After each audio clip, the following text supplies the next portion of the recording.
Hello. Hi, if you're seeing this, you probably already know who I am. I'm Dr. Rachel. You probably also know that I am super passionate about taking care of kids with chiropractic. And still, almost every week in the office, at least someone says to me, I didn't know you could adjust a baby like that. Or why would a kid need chiropractic? And so that's why we're here. Kids in chiropractic. Why? And I think the best way to sum it up, there's a reading in chiropractic. I'm not going to read you the whole thing, but there's a reading about how the small things have a large impact in life. So a single subluxation might seem like a small thing, but when it's there for a long time, that person's light is dimmed.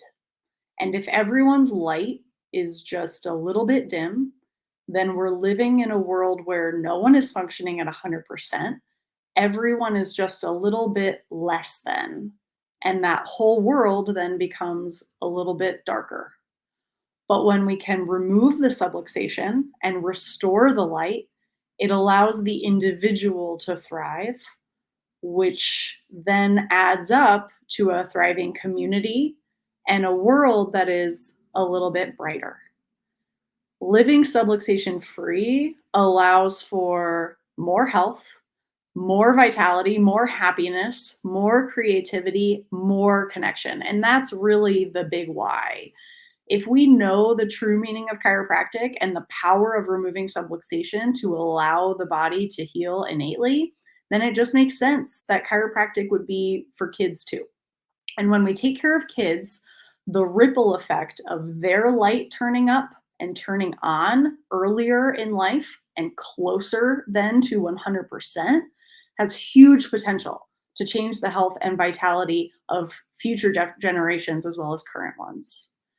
In the same way, if a kid is sick or experiencing health challenges early in life, that impacts the whole family, everyone around them. Parents know this already. If you've got a colicky baby or baby with poor sleep patterns, no one is sleeping, right? Now everybody's tired and on edge. When you sleep less than 6 hours, your metabolism tanks, your hormones get all messed up. You can go listen to Dr. Mark's sleep webinar for a refresher on all of that. But that's all because baby isn't getting good rest. Baby's nervous system is in a stress state. What about behavioral issues in kids? This is huge. I probably don't need to explain much how this would affect the entire household, parents, siblings, caretakers, teachers. This affects everyone. When kids are not well, it's hard for the rest of the family to be okay too. And I think we can all agree that kids are sicker now than they were before, even 2 or 3 decades ago.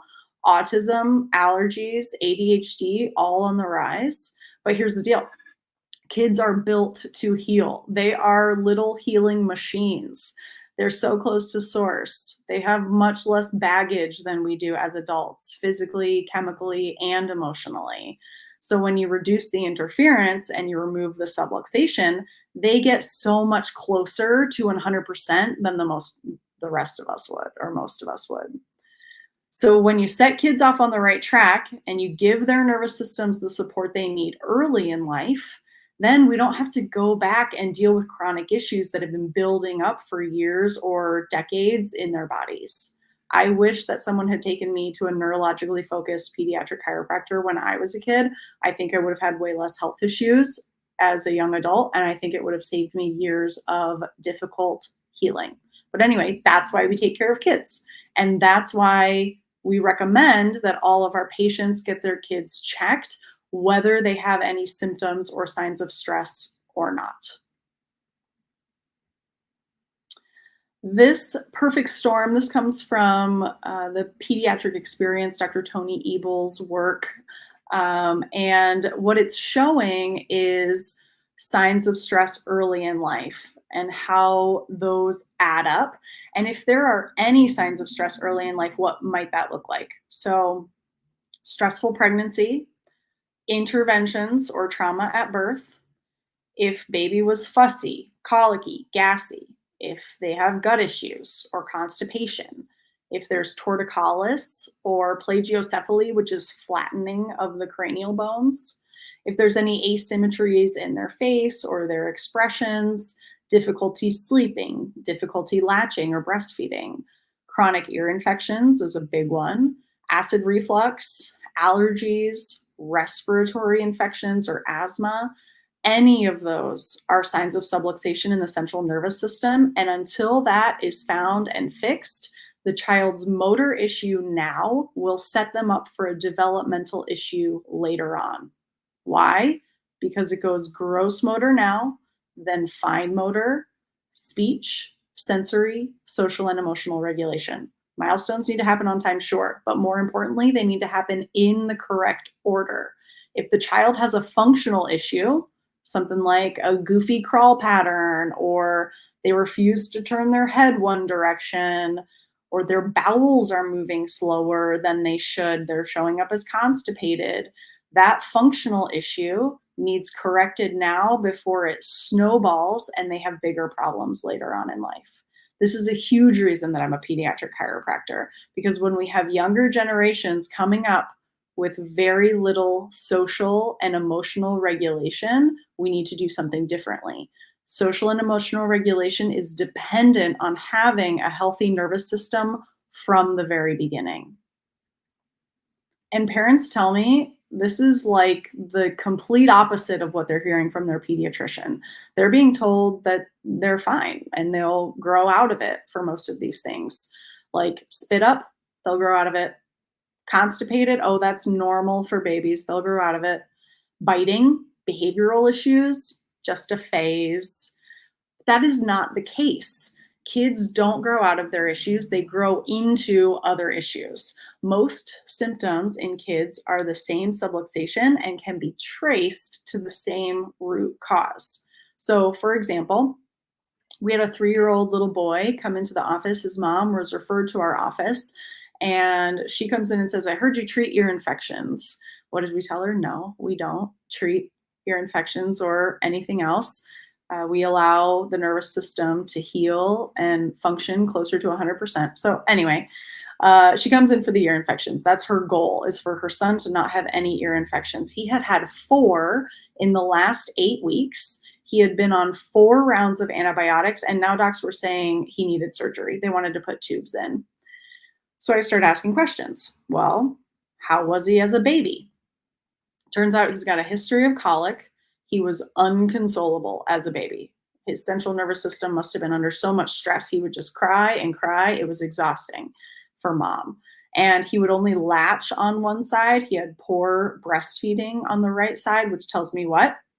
That he had upper cervical subluxation that was affecting his range of motion and ultimately affecting the neurological development of the cranial nerves there. If a baby won't breastfeed equally on both sides, they need to see a chiropractor, plain and simple.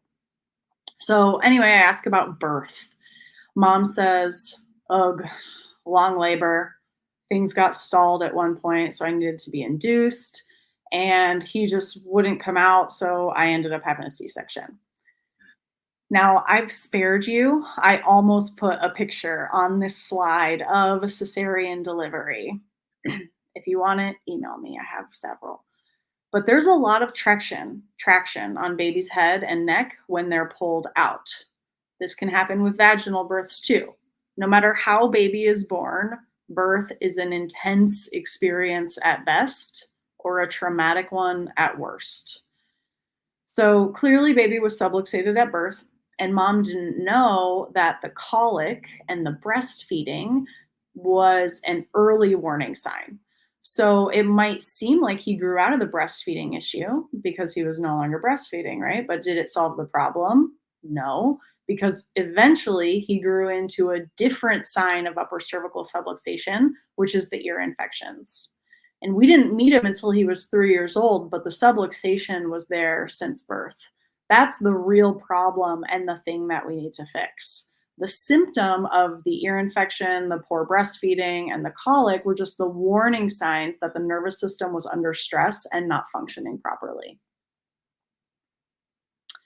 Little note on ear infections because it is one of the biggest things that people come into our office for.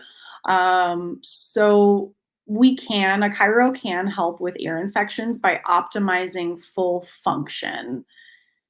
Misalignment, especially in the upper cervical, can cause abnormal pulling and tension on the eustachian tubes, which in kids are smaller and they're more horizontal, so they don't drain as easily. There's actually a little muscle of the soft palate. It's called the tensor veli palatini, and it's supposed to pull down and open the eustachian tube. It does a few other things too for the ear and the palate, like equalizing air pressure. Well, that muscle is controlled by a cranial nerve at the level of your brainstem. And if you're a patient of ours, you already know that spinal misalignment puts undue pressure on the brainstem. So if that little muscle can't work and there's tension from subluxation in the spine, the tubes can't drain, and then there's going to be stagnant fluid building up in the ear. And yeah, it's going to hurt. It's going to be swollen and red and painful. And if it stays there, eventually, of course, an infection will form. So this is kind of like having a bucket of water in the backyard.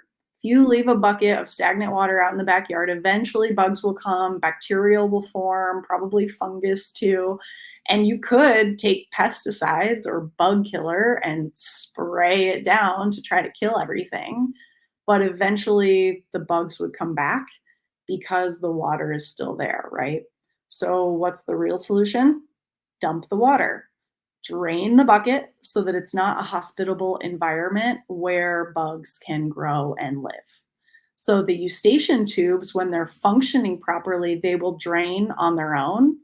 Kids' tubes are just still developing, and if there's stress on them from subluxation, they can't do their job properly. So when we correct the subluxation, the pressure comes off, lymph can drain normally, tubes can drain normally, muscle tension releases, the infection won't be able to come back.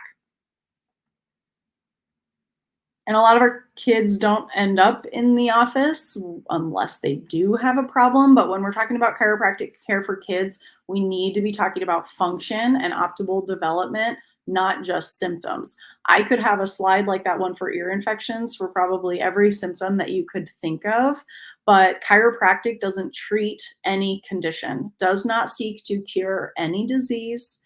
Chiropractic reduces stress related interference to the nervous system. We do that with gentle spinal adjustments to restore full function.